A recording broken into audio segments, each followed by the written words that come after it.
নমস্কার, দ্য রিপোর্টে স্বাগত। আরজি করে ঘটে যাওয়া নির্মম ঘটনার প্রতিবাদে এবং দোষীদের অবিলম্বে শাস্তির দাবিতে শুরু থেকেই পথে রয়েছে বামপন্থী ছাত্র যুব মহিলারা।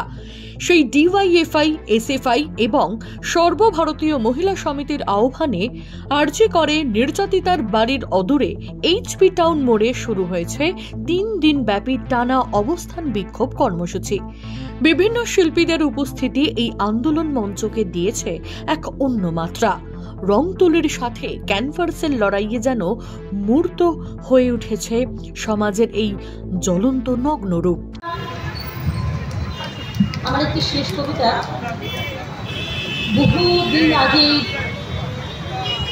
কাজী নজরুল ইসলাম লিখেছিলেন, সেটা দাঁড়াইয়া শোনো এক অভিনয়ের বাসী, একজনে দিলে ব্যথা সমান হইয়া বাদেশে বেদনা, সকলের বুকে ব্যথা, একের অসম্মান নিচ্ছা সকলের অপমান, মহামানবের মহাবেদনার আজি মহা উত্থান, উড়িতে হাসিছে ভগবান, নিচে কপিতেছে শয়তান। নমস্কার।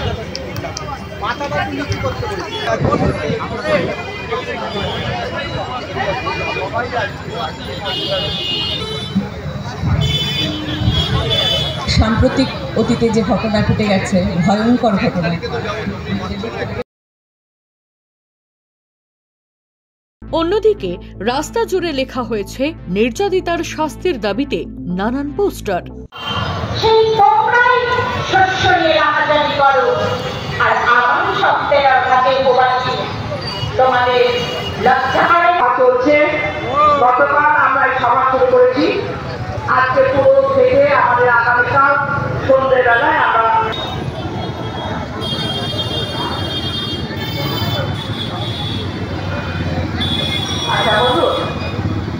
আমরা যে লড়াইটা শুরু করেছি ওটা আমাদের বার্তা দিয়েছি, এর পাশে দাঁড়িয়ে বলতেই হচ্ছে। অথচ আমাদের রাজ্য সরকার আজকে যেভাবে একটি মেয়ে নৃশংস নির্মমভাবে খুন হয়ে গেল, তারপরে দাঁড়িয়েও তিনি তালিবানি ঘটনা দিচ্ছেন, বলছেন রাতের বেলা শিল্পের মেয়েরা কেন কাজ করবে। এই দেশে মহিলারা কি স্বাধীনভাবে বাস করতে পারবে না? স্বাধীনতার ৭৮তম বছর আমরা পালন করেছি।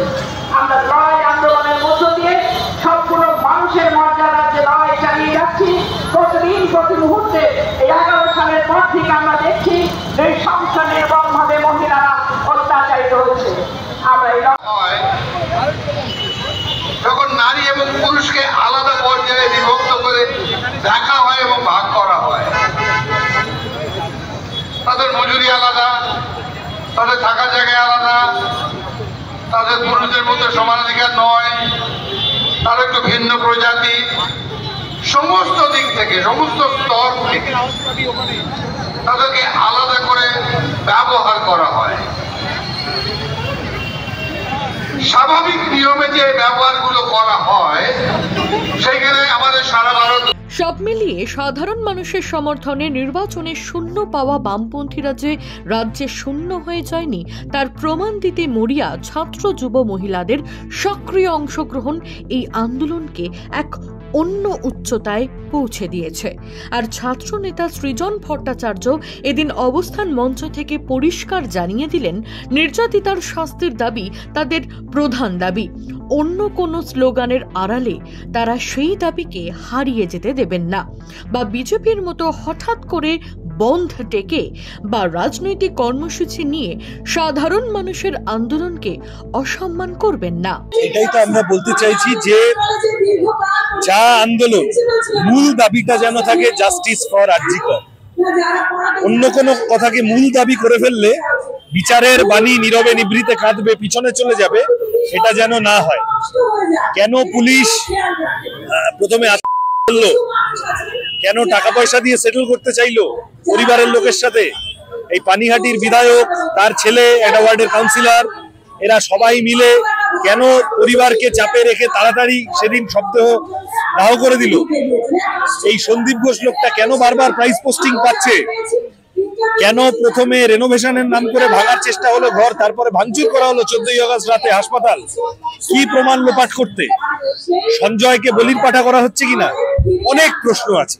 এই প্রশ্নগুলো সামনে রেখে মানুষ লড়াই করুন। কেউ কেউ চাইছে এখান থেকে ক্ষুদ্র রাজনৈতিক স্বার্থ বের করতে, বিজেপির মতো। ওইসবের ফাঁদে পা না দিয়ে মানুষ নিজের মতো করে লড়াই করুন, আমরা সংহতিতে আছি। এই ছাত্র সমাজ ছিল, ছাত্র সমাজ তো ছিল না। একটা লোক দেখলাম ভাইরাল হয়েছে, সে পুলিশকে বলছে চুরি পরে বসে থাকো। নারীদের আন্দোলন, নারীদের স্বাধীনতা, নারীদের অধিকারের জন্য সমস্তটা হচ্ছে, সেখানে নেমে একটা লোক নারীদের প্রতি অবমাননাকর কথা বলে আন্দোলন করছে। তার মানে সে বা তাকে যারা পাঠিয়েছে তারা আন্দোলনের বেসিকটার সাথে আত্মস্থবোধ করে উঠতে পারেনি, আন্দোলনের স্পিরিটটাই সে ধরতে পারেনি। সে ভেবেছে এইটা তৃণমূল বিজেপি খেলার জন্য সে গেছে। আমরা চাইছি তৃণমূল বিজেপি এইসবের মধ্যে না ঢুকে মানুষের মতো লড়াই করছেন, আমরা সংহতিতে আছি। সেই দিন বামপন্থী ছাত্র যুবরা যদি মরদেহ আটকানোর চেষ্টা না করতো, তাহলে তো এটা বড় লোকজন জানতো না, হইচই হতো না। যা হচ্ছে, আমরা সাধারণ মানুষের আন্দোলনের সাথে আছি। বিজেপি ক্ষীর খেতে এসছে, ক্ষীর খাওয়া আন্দোলনকে ছোট করে দেবে এবং তৃণমূলের সুবিধা করে দেবে, আর কিছু হবে না। আন্দোলনের প্রথম রূপরেখাটা কিন্তু আপনারা দেখেছিলেন, ওইখানে ডেড বডির গাড়ি আটকে, তারপর থেকে আজ এই রাতভর রাস্তা নামছে না। কতদিন চলবে এই অবস্থান? তো কাল অবধি চলবে, কিন্তু আমাদের গোটা রাজ্য জুড়ে হাজার হাজার মিছিল এসএফআই, ডিওয়াইএফআই, আইডুয়া বা বামপন্থী রাজনৈতিক দলগুলোর নামে হচ্ছে। আমরা প্রত্যেকে আছি, একসাথে আছি, লড়াইতে আছি এবং এই আন্দোলন বাড়বে। সিবিআই এর উপর চাপ বাড়াতে হবে, সিবিআই এর হাতে।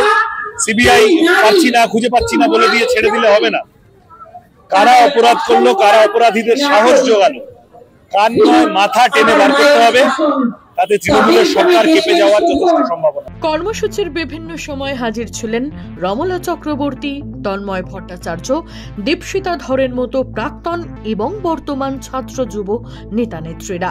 সোদপুর থেকে শ্যামল পালের সঙ্গে গৌতমী নাথের রিপোর্ট, দ্য রিপোর্ট। সমস্ত খবরের আপডেট পেতে লাইক করে সাবস্ক্রাইব করুন দ্য রিপোর্ট চ্যানেলটি। সেই সঙ্গে বেল বাটন প্রেস করতে ভুলবেন না। আপনাদের একটা সাবস্ক্রিপশন আমাদের জন্য অত্যন্ত মূল্যবান। জয় হিন্দ।